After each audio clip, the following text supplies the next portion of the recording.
Ju përshëndes të gjithë dhe mirë se vini në Sport News për motoret e fundit nga bota e sportit. Anglia është një rival i frikshëm, një skuadër që shihet si favorit jo vetëm ndaj kuqezimve, por dhe favorit për të triumfuar në botror. Për Shqipërinë kërkohet një mrekulli, pasi kur më parë, në 6 përballjet e kaluara nuk i kemi marrë qoftë dhe një pikë, por për fat të mirë kemi dëshmi dhe lojtar që i kanë shënuar madje dhe i kanë vjedhur hapur. Një prej tyre i vetmi në fakt është Altin Rakli, ish sulmuesi përfaqësueses tonë, me cilin kam kënaqësinë të zhvilloj në këto momente një lidhje Skype. Altin, përshëndetje, faleminderit shumë që je me mua sot. Mirëmbrëma, mirë se u gjej.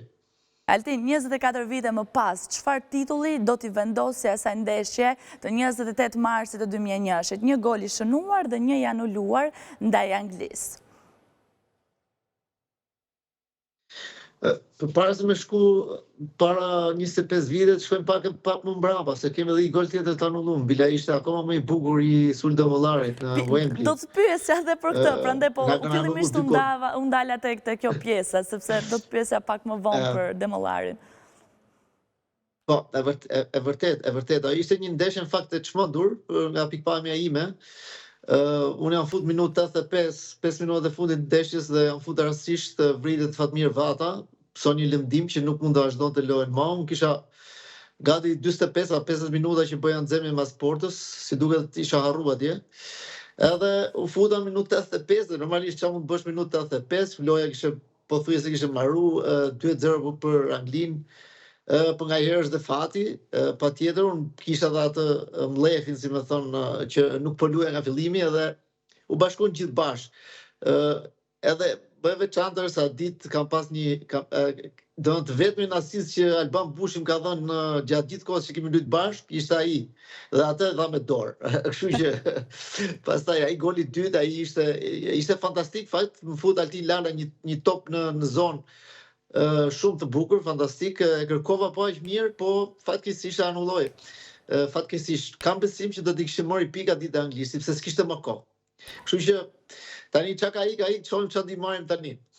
E di pse thash pak më përpara që ta diskutoj pak më vonë çështjen e anulimit golit të Demollarit, sepse mua për shembull do të më pëlqente edhe titulli vjedhja e madhe, por në këtë rast do të kishte konflikt interesi edhe me Demollarin, pra 2 gola kryevepër, por që për fat të keq në atë kohë nuk ishte sistemin VAR. Pra e di që të pyesin shpesh edhe për atë ndeshje, por që të vendosim pikën mbi, po themi, kë kujton ti më shpesh, golin e shënuar apo atë të anuluar? Po, zakonisht ma kujtojnë edhe federata e nxjerr her pas here, në Instagram, në YouTube, e shoh shpesh se atë rastin fatkeqësisht nuk e tregojnë fare. Nuk e tregojnë sepse edhe këtë pikë duhet ta them që t'jemi më realistë dhe duhet ta themi se unë paktën e kam shpirt. Gjatë kohës që ne kemi luajtur edhe më përpara kohës tonë, ne u shifshim si macja zezë nga albitët, themi drejtën, na dëmtonin gjithmonë në çdo rast. Aty ku gjenin rastin na dëmtonin. Sot s'ke mundësi më të na dëmtosh sepse edhe ne kemi krijuar një personalitet si skuadër, edhe si Shqipëri, si emër, me infrastrukturë, kemi njerëz federatës që janë në brenda të institucionit UEFA-s, pra kanë ndryshuar kohërat, plus sistemi VAR që ti e the shumë mirë, nuk të jep më mundësinë që të hash haqe të tilla dhe të dëmtosh në atë farë mënyrë. Kështu që po çka kanë ik, në atë kohë s'kishim mundësira ne. Tani janë tjerë kohëra të tjera dhe prandaj po them që mos e qajmë atë që na iku, normal që të vjen keq, po në fakt unë shumë ose posuese fare se kam parë më atë rast të anullimit golit tim. E majmen atëherë që u përfol shumë, më morë edhe nga UEFA si shembull i gabimeve trashanike të gjyqtarëve, por nuk kam ku e gjetë, nuk e gjetë dot atë rast. Nuk thehet më. Ndërkohë, a është sot Anglia një mision i pamundur për Shqipërinë? A mund të përsëritet të paktën në historia e 2001-shit ndoshta? Mendoj që ditët e sotme nuk ka jo vetëm për Shqipërinë, por s'ka për asnjë skuadër mision të pamundur. E them sepse futbolli ka ardhur në dimensione tjera. Futbolli ka ndryshuar shumë gjatë kohës më përpara në krahasim me kohën e sotme, ka ndryshuar, ka një ndryshim, pra ekipet kanë mësuar, kanë evoluar gjithë ekipet, dhe ekipet e dobta në letër. në rastin konkret, jo më larg se para 1 muaji ose 2 muajsh Anglia u mund brenda Wembley nga Greqia. Normal që Greqia është një skuadër e madhe, është një skuadër e mirë, është një skuadër me luhatje, pra vjen nga Ballkani, është fqinja jonë, edhe ato kanë atë traditën e vet që kanë kohë të mira, apo kanë dhe kohë që zbresin poshtë. Greqia kishte kohë në fakt që ishte poshtë. Ajo në ndeshje tregoi që nuk ka më sot asgjë pa mundur në futboll. Ndërkohë, thjesht ti do të jesh një ditë mirë të kundërshtari të nënvlerësoj pak, mos jetë ditë mirë, mos të mori seriozisht, ketë ato problemet e veta dhe ikën kalon ndeshja 90 minuta, nuk janë shumë.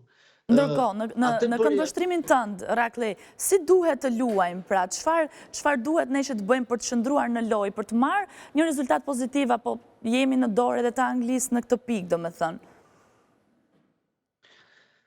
Atë në radhë parë janë disa rrethana që nuk janë favorin ton, edhe ndryshimi i trajnerit është një nga ato, që për mendimin tim do t'i japë energji të reja dhe e ke parasysh çdo trajner që vjen në ekip, sidomos është një ekip kombëtar, pra është ajga e futbollit të një vendi.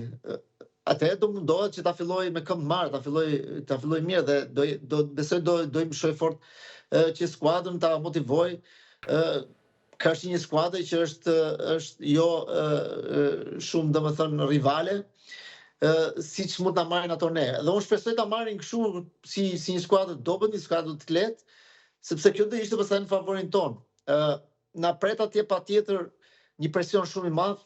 Është një skuadër që paktën nga deklaratat unë e njoh pak a shumë atë trajner dhe ai është trajner që lun lart, lun me presion, pra me presionin lart, nuk le të marrësh frym, si më thon. Atë ka bërë dhe me Chelsea, ose të paktën provoi ta bëjë me Chelsea. Nga deklaratat që ka dëgju, ka thonë që njëjtën metodë do mundoj të futi në kombëtarën e Anglisë. Kështu që në këtë aspekt na pret një punë, një ditë e vështirë, një punë e madhe, por jo e pamundur, si gjithmonë, jo e pamundur. Nëse do jemi të mirë vendosur, nëse do kemi lojtarët fizikisht të gjithë në formë. Këtu duhet ndalesha pak, Rakli, nuk vim pra në kushte perfekte. Jo të gjithë lojtarët kanë minuta në këmbë sa duhet. Disa janë rikuperuar në limite si Ismaili apo edhe Broja, ndërkohë që luajnë për herë të parë pa mitajnë, sa ndikojnë edhe këto detaje në këtë ndeshje, pra, sepse edhe lojtarët e tjerë nuk është se kanë qenë gjithnjë në 100% e tyre. Ndikojnë shumë. Mungesa mitajt është pothuajse e pariparueshme. Në thojza, gjithmonë. Minutat e pakta që kanë shumë lojtarë, patjetër që është një problem i madh. Ke parasysh se në këtë ndeshje lojtarët nuk kanë nevojë për motivim, e kanë vetë, luajnë Wembley, është shtëpia e futbollit. Çdo lojtar do ta kishte ëndër të lutej aty, kështu që për motivim edhe për qëndrim maksimal t'japi çdo gjë që do e kenë gjithë lojtarët. Problemi është mundësitë që ato do kenë fizik, mundësitë fizike. Dhe një ndeshje tjetër përballon vetëm me performancë 100% fizike. Nëse pastaj ne do kemi probleme me lojtarët që nuk kanë shumë minuta nga ana fizike, atëherë do e kemi 2 fisha, 3 fish më të vështirë se sa normalisht e kemi. Altin, ku mendon ti ta prekim Anglinë, po themi, çfarë ndjesie ke, apo cili lojtar mund të bëjë diferencën, ose të jap, po themi, një shkëndijt të paktën? Atëherë, unë kam një bindje time kështu personale, kisha qenë trajner, do kisha rrezikuar këtë ndeshje, do kisha luajt gjithë ose hiç. Nuk do kisha ngel aty mrapa dhe hajt ti shty minuta, inshallah s'po psojm gol, me këtë iden, po do kisha luajt me 3 sulmuar shpejt përpara dhe do kisha bërë presionin skuadrës angleze. Kështu e mendoj unë. Edhe them që një nga mundësitë vetme që ne kemi për këtë ndeshje, pra, është që të luajmë me lojtarë shpejt, që në momentin që do t'i kapim, pra, ose do t'i marrim në presion atje, t'i shfrytëzojmë këto mundësi me lojtarë shpejt, se dihet që Anglia ka lojtarë shpejt, edhe mbrapa, edhe mes fush, lojtarë fizikisht fort, por ne të shfrytëzojmë atë variantin e lojtarëve të shpejt, si më thonë, që kur t'i sulmojmë, t'i gjem, t'i kapim pa përgatitur dhe t'i shënojmë. Qofse nuk i shënojmë, ne do kemi shumë vështirësi dhe t'i marrim pikë atyre, se mos në moment tjetër do gabosh mbrapa, nuk ka mundësi ta mbash 90 minuta e më shumë një ndeshje kur një kundërshtar të bën presion gjatë gjithë kohës. Ato janë në ekip, Anglia është ekip që luan shumë nga krahat, luan edhe në qendër, pra është e vështirë ta presësh gjithë kohën. Unë them që do kemi një mundësi të mirë nëse do ta sulmojmë. Do ta sulmojmë tamam aty ku ato se presin. Altin, si mik i programit tonë, ti e di që ne marrim gjithnjë një parashikim, besoj se ky do të jetë më i vështirë, po themi Angli-Shqipëri, si mund të dalë kjo ndeshje? Po ti e di që unë të luajmë edhe kundër kombëtarës botës, nuk them kur, edhe nuk ma thot shpirti që ne do humbim. Kështu që unë shpresoj që t'jap një rezultat po si në Çeki që rash atëherë një 1-1. Një barazim do ishte edhe favorin tonë. Një barazim do ishte fantastik fare, do ishte për moralin, për energjinë, për vazhdimsinë, për çdo gjë, domethënë do ishte fantastik. Altin, unë falenderoj shumë që ishe sot me mua në Sport News, uroj më të mirat. Ishte kënaqësi si gjithmonë, edhe unë ju uroj gjithë mirat. Faleminderit.